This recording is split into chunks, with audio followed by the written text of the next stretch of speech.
হাতে তার সামান্য একটি লাঠি ছিল, কোনো বন্দুক ছিল না। বুক পেতে দিয়েছে।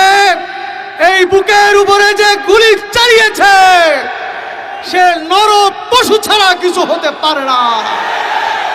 যারা নির্দেশ দিয়েছে গুলি চালানোর জন্য তারাও নর পশু ছাড়া কিছু হতে পারে না।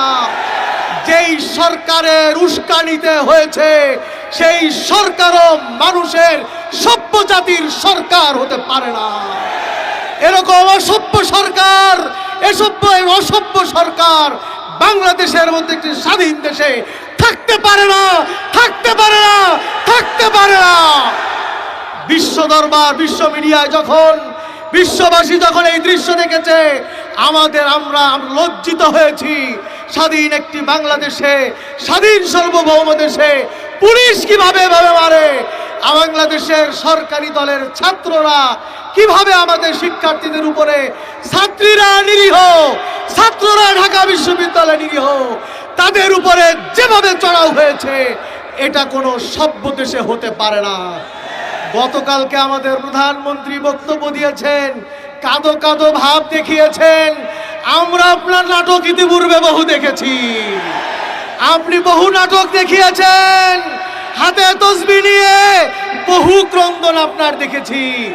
দেশবাসী জানে আপনি একজন ডাইনি ছাড়া আর কিছু নয়। এগুলি সব আপনার নাটক, ছলছাতুরি ছাড়া কিছু হয় না। আপনি ছাত্রদের ন্যায্য দাবি আধা ঘন্টায় নিষ্পত্তি করতে পারতেন। আপনার সংবাদ সম্মেলনের পরেই এই উস্কানি আপনি দিয়েছেন, সারা দেশে এতগুলি হত্যাকাণ্ড হয়ে গেল।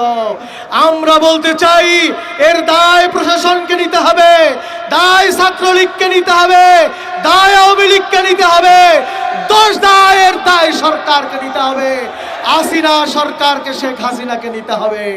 এর বিচার আপনি মনে করবেন না সহজে হবে, বিচার হবে ইনশাআল্লাহ। বাংলার জমিনে বিচার হবে।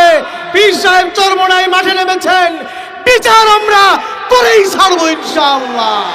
জনগণের আদালতে আপনার বিচার হবে ইনশাআল্লাহ। আগামী দিনের সকল কর্মসূচিতে অংশগ্রহণ করতে আহ্বান জানিয়ে বক্তব্য এখানে শেষ করছি। ওমা আলাইনা ইল্লাল বালাগ। আমার ভাই আবু সাইদ, হাতে তার সামান্য একটি লাঠি ছিল, কোনো বন্দুক ছিল না। বুক পেতে দিয়েছে।